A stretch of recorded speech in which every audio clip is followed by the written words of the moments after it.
Un laipni lūgti ziloņas opastas eksperimentu demonstrējumā un instrukciju, ko jums pasniegs komanda katrai personību. Kā ievērot drošību mājas apstākļos. Protams, miesu nosedzošs apģērbs, cimdi, priekšauds un aizsargbrilles. Darba virsmas sagatavošana.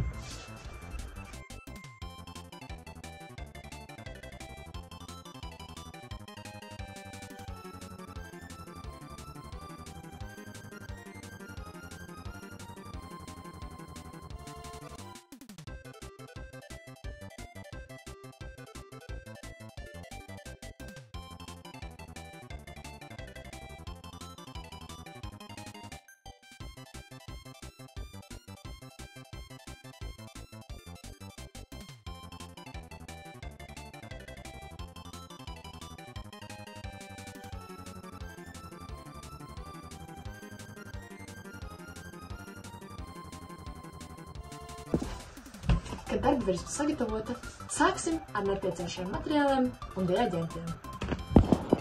Nepieciešamie materiāli un reaģenti. Mums vajadzēs šķidrās ziepes, ūdeņraža peroksīdu,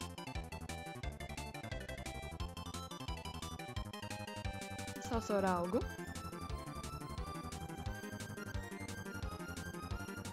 100 ml cilindrisku trauciņu, ēdiena krāsvielu, kociņu, tejkaroti un siltu ūdeni.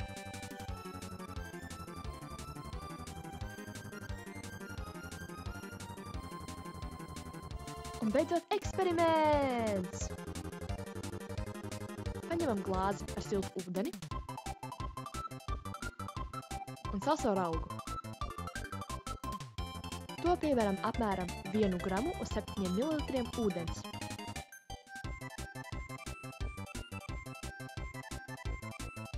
Pēc tam ņemam karotīti un samaisam.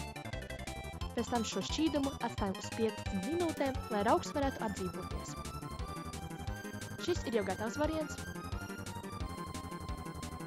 Tālāk ņemam stikla trauciņu, apmēram 100 ml.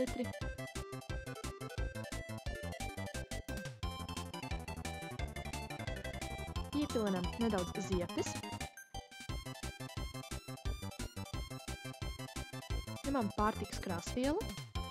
Tālāk iepilinam ūdeņraža peroksīdu un pieliekam apmēram tikpat daudz, cik ziepes.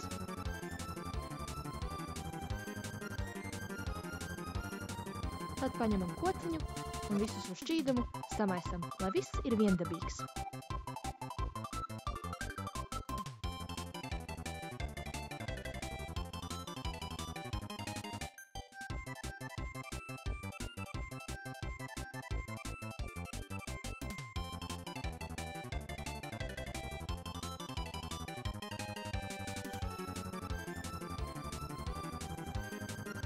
Kad viss samaisīts, varam sākt reakciju.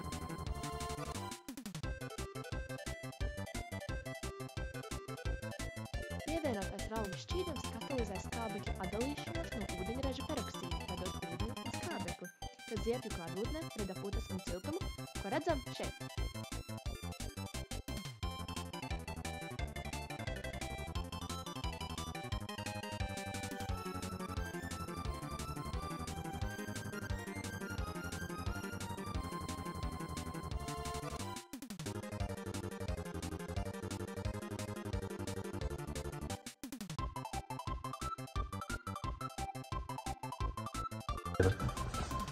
Un tas ir kā taisīt ziloņu zobpastu.